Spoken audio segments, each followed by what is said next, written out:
Hello friends, welcome back to my YouTube channel build your pace. आज हम BPSC bio 2024 agronomy के daily MCQs कर रहे हैं।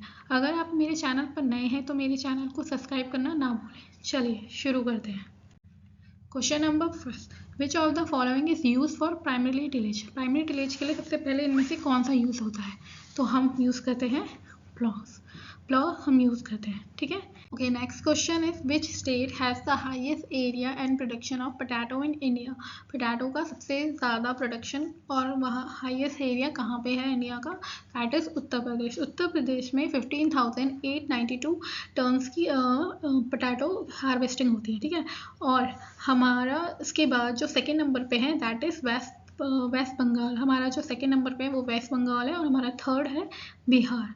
ठीक है, next question, national research centre for groundnut is located at Junagadh. Junagadh में हमारा नेशनल रिसर्च सेंटर है ग्राउंडनट के लिए, जो वहाँ प्रेजेंट है। ठीक है, लोकेटेड है। Next question, there are different method of irrigation, the field is divided into smaller unit area so that each has a nearby level surface. Which of the following represent this method of irrigation? कौन सा इस method को बताता है? Irrigation का ये कौन सा मेथड है? इसे हम बोलते हैं check basin irrigation. Check basin irrigation क्या होता है? ये एक ऐसा मेथड है इरिगेशन का जो कि लेवल फील्ड के लिए यूज़ होता है। ठीक है, बेसिकली क्या होता है ना, इसमें हम जो बेसिन फील्ड को ना ऐसे छोटे छोटे बेसिन में डिवाइड कर देते हैं और उसमें उसकी वाटर कैपेसिटी के अकॉर्डिंग उसे अरेंज करते हैं। ठीक है, तो जैसे small drain connected to the basin, उसमें से क्या होता है, फील्ड में से छोटे छोटे ड्रेन्स होते हैं जो कि बेसिन से कनेक्ट होते हैं और ये बेसिन का साइज होता है वाटर फ्लो के अकॉर्डिंग। ठीक है, जितना हमें वाटर करना है उसके साइज के अकॉर्डिंग हम इसमें बेसिन लगाते हैं। ठीक है, next, in which form of cutting all branches of fodder crops are being cut to और रिमूव। किस तरह की फॉर्म कटिंग यूज होती है जिसमें हम क्रॉप्स की जो फोडर क्रॉप्स हैं उनको कट करते हैं या रिमूव करते हैं उनकी ब्रांचेस को? तो वो है लूपिंग। लूपिंग में हम क्या करते हैं, जो फोडर क्रॉप्स होती हैं उनकी ब्रांचेस को कट करते हैं और उन्हें रिमूव करने का काम करते हैं। Next question, which of the following is perennial crop. Perennial crop क्या होता है ना, बेसिकली ये वो उस टाइप की क्रॉप होती है जिन्हें हम परमानेंट कह सकते हैं या फिर उसकी ग्रोथ साइकिल लंबी होती है फ्रूट प्रोड्यूस करने के लिए। जैसे कि क्या होता है ना, ये वो टाइप के प्लांट्स होते हैं या वही उस तरह के प्लांट्स जो कि 2 या 2 से ज़्यादा साल तक ग्रो करते हैं, मतलब उससे ज़्यादा टाइम तक प्रेजेंट रहते हैं। ठीक है, उन्हें दोबारा आपको बार बार रीप्लांट करने की ज़रूरत नहीं है। जैसे कुछ प्लांट्स होते हैं ना, जैसे सीजनल क्रॉप्स होती हैं, तो आप जैसे विंटर में ग्रो कर रहे हो तो आपको समर से पहले उसे हार्वेस्ट करना होता है, देन समर में ग्रो कर रहे हो तो विंटर से पहले से हार्वेस्ट करना होता है। तो यहाँ पे पेरिनेलियल में डिफरेंट होता है। पेरिनेलियल में आप क्या होता है, एक बार अगर आपने कोई प्लांट लगा दिया तो वो 2 या 2 से ज़्यादा साल तक रहता है, उसको आपको बार बार रीप्लांट करने की ज़रूरत नहीं पड़ती है। तो यहाँ पे अगर आप देखेंगे तो ऐसा कौन सा प्लांट है जिसे आपको बहुत लंबे सालों तक रह सकता है? That is coconut. ठीक है, next question, what is the name of the component with perennial age and crop. ऐसी कौन सी कंपोनेंट है जो कि पेरिनेलियल एज और क्रॉप होती है, जिसको हम बोलते हैं एले क्रॉप। एले क्रॉप क्या होता है ना, कि इस तरीके से प्लांट किए जाते हैं जो क्रॉप को, कि वो एक एले का फॉर्म ले, मतलब एक रो की तरह हम कई सारी लाइन्स बनाते हैं, क्रॉप को ग्रो करते हैं एक लाइन्स में, रो में, तो फिर उनके बीच एक एली का मतलब एक रोड जैसी बन जाती है, गैप बनता है, उस गैप को हम एले क्रॉप के लिए बोलते हैं। ठीक है, उस तरह की प्लांटिंग को हम एले क्रॉप बोलते हैं। Next question, lopping is related to lucerne. First of all, what is lopping? Lopping क्या होता है ना, बेसिकली हम हार्वेस्टिंग करना विदाउट प्लांट को कट किए या फिर उसे डैमेज किए। ठीक है, मतलब हम हार्वेस्टिंग कर रहे हैं, हार्वेस्टिंग का एक तरीके का मेथड होता है, बिना ट्री को कट किए जो आप हार्वेस्टिंग करते हो उसे हम लॉपिंग बोलते हैं। और लुक्रेन क्या होता है ना, ये deep rooted perennial pasture legume है जो कि क्या करता है, वार्म सीजन में प्रेजेंट होता है, जैसे साउथ वेस्टर्न ऑस्ट्रेलिया वगैरह एरिया में। ठीक है, next question, the component of organic farming और ऑल ऑफ दिस। हमें सभी चाहिए होते हैं, हमें बायो पेस्टिसाइड भी चाहिए होता है, बायो फर्टिलाइजर भी चाहिए होता है, ऑर्गेनिक मैन्योर भी चाहिए होता है, हमें ये सभी चीज़ें चाहिए होती हैं ऑर्गेनिक फार्मिंग करने के लिए। Next question, UPAS 120 is a variety of pigeon पिया। पिजन पिया क्या होता है ना, पिजन पिया इसकी अर्ली मैच्योरिंग वेराइटी है। UPAS एक तरीके का म्यूटेंट है पिजन पिया का। ठीक है, next question, which of the following is an economic benefit for agroforestry. Agroforestry के लिए इनमें से हमारा कौन सा ज़्यादा बेनिफिट, मतलब इकोनॉमिक बेनिफिट देगा? ठीक है, तो इसका आंसर है increment in the output of food, fuel wood, fodder, fertilizer. अगर हम इन सब का इंक्रीमेंट करेंगे तो वो हमारे लिए इकोनॉमिकली बेनिफिट होगा। ठीक है, next question, which tillage is use in which no soil particles are disturb. कौन सा ऐसा टिलेज है जिसे हम यूज करते हैं बिना कोई सॉइल पार्टिकल को डिस्टर्ब किए हुए? दैट इज मिनिमम टिलेज और जीरो टिलेज। हम जब मिनिमम टिलेज या जीरो टिलेज यूज करते हैं तो वो हमारे सॉइल पार्टिकल्स को डिस्टर्ब नहीं करता है। ठीक है, मतलब कम करता है। नेक्स्ट है which of the following is highly salt tolerant crop. इनमें से कौन सी ऐसी हाईली सॉल्ट टॉलरेंट क्रॉप है? That is cotton. कॉटन हमारी highly salt tolerant. Next question, what is the optimum relative humidity range for crop production. हमारे इनमें से जो ऑप्टिमम रिलेटिव ह्यूमिडिटी रेंज है क्रॉप प्रोडक्शन के लिए वो कौन सी है? वो है 40 to 60%। आप कोशिश करिए कि आप इन्हें मैं ज़्यादा टाइम नहीं लेती हूँ, मैं छोटी छोटी कम टाइम की वीडियोस बनाती हूँ। आप डेली एक रिवीजन कर सकते हैं इनसे, तो आप कोशिश करिए कि आप इन्हें डेली एक बार रिवाइज ज़रूर कर लें। Next question, paging and pod formation stage has occurred in which crop. ठीक है, फर्स्ट ऑफ ऑल जो पैगिंग स्टेज होती है ना, ये क्या होती है? इस स्टेज में हमारी जो डेवलपिंग पॉड्स होते हैं ना, वो क्या करते हैं, सॉइल को पेनिट्रेट करके अपना प्रोसेस करते हैं। ठीक है, तो ये होता है किसमें? ये होता है ग्राउंड नट में। Next question, the subtle part which is used to form the next crop is called ratooning. Ratooning क्या होता है ना, ये ना एंशियंट मेथड है प्रोपोगेशन का।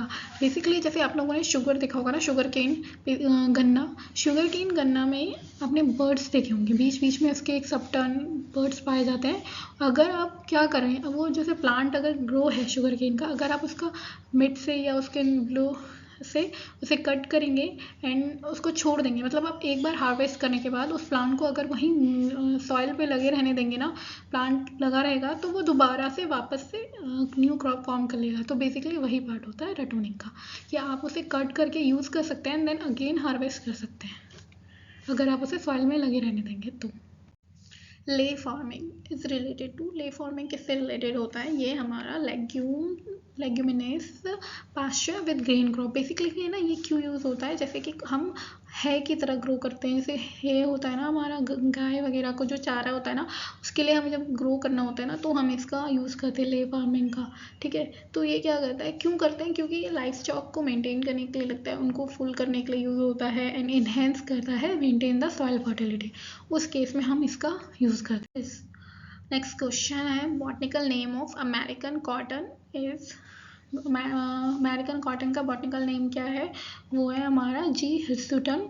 ठीक है, जी हिर्सुटम हमारा अमेरिकन कॉटन का।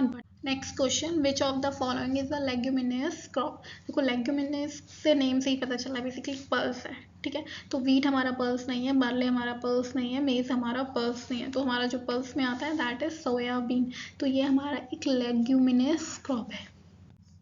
ओके, देखो नेक्स्ट क्वेश्चन है, the process of breaking down complex organic matter to simpler substance by micro organism is called. Basically तो बहुत ईजी है बट स्टिल डिकम्पोजिशन। डिकम्पोजिशन में क्या होता है कि जो हमारा ऑर्गेनिक मैटर होता है ना, माइक्रो ऑर्गेनिज्म, उसको क्या करते हैं, इसको डैमेज करते हैं या फिर उसको डिग्रेड करने का काम करते हैं। ठीक है, तो डिग्रेड करके उसे छोटे छोटे सब्सटेंस में बना देते हैं, तो डिकम्पोजिशन होता है बेसिकली उसका। ठीक है, डिग्रेड करने का, तो ये जो प्रोसेस होती है सारी की सारी प्रोसेस माइक्रो ऑर्गेनिज्म के थ्रू होती है। Next question, which of the following soil type has the highest water holding capacity. देखो सबसे पहले तो हम क्या करते हैं, मैं आपको इसमें एक एक करके सारे ही सब बता देती हूँ। सबसे पहले हमारा सैंडी सॉइल। सैंडी सॉइल क्या होता है ना, इसमें जो पार्टिकल्स होते हैं वो लार्ज साइज में प्रेजेंट होते हैं और ये क्विकली ड्रेन करता है। ठीक है, और इसमें मॉइस्चर कंटेन नहीं रहता है ज़्यादा टाइम तक, बेसिकली ज़्यादा मॉइस्चर कंटेन नहीं कर पाता इस सॉइल में। ठीक है, क्ले सॉइल क्या होता है? क्ले सॉइल स्मॉल पार्टिकल्स होते हैं और इसमें वाटर को अच्छे से होल्ड किया जा सकता है, बट जब ये वेट हो यानी कि जब गीला हो तो उस पर वर्क करना थोड़ा सा डिफिकल्ट हो जाता है, बट अदरवाइज ओके है। ठीक है, नेक्स्ट है लॉमी सॉइल।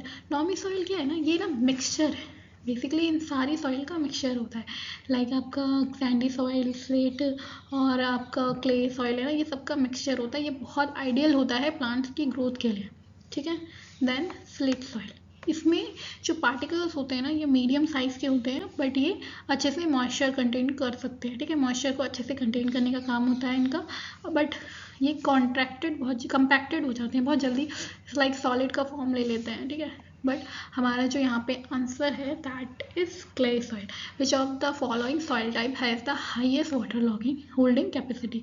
तो क्ले में हमारा क्या है, अच्छे से वाटर होल्ड करता है और ये स्मॉलर पार्टिकल्स का होता है, मैंने बताया ना अभी, ठीक है। Next question, which of the following farming particles involve growing 2 or more crops simultaneously in the same field? Okay, मतलब क्या होता है कि जब हम एक ही फॉर्म में डिफरेंट क्रॉप्स को साइमल्टेनियसली लगाते हैं या एक ही फील्ड में लगाते हैं, डिफरेंट क्रॉप्स को साथ में ग्रो करते हैं, तो उसको हम बोलते हैं इंटरक्रॉपिंग, ठीक है।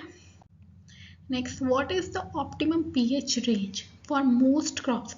सबसे कॉमन पीएच रेंज जो हमारा यूज़ होता है वो है 5.5 से 6.5 तक, जो कि मोस्टली काफ़ी क्रॉप्स में प्रेजेंट होता है, मतलब इतना पीएच मेंटेन करना पड़ता है। नेक्स्ट क्वेश्चन है, which of the following is a micronutrient essential for plant growth? इनमें से हमारा जो प्लांट ग्रोथ के लिए माइक्रोन्यूट्रिएंट एसेंशियल माइक्रोन्यूट्रिएंट कौन सा है, वो है हमारा जिंक। जिंक क्या है ना, ये एक क्रूशियल रोल प्ले करता है प्लांट ग्रोथ और डेवलपमेंट में। ये एक हमारा एसेंशियल माइक्रोन्यूट्रिएंट है जो कि एंजाइम एक्टिविटी, फोटोसिंथेसिस और ऐसे कुछ प्रोटीन, सर्टेन प्रोटीन्स होते हैं उनके सिंथेसिस में और ग्रोथ हार्मोन के लिए यूज़ होता है, ठीक है।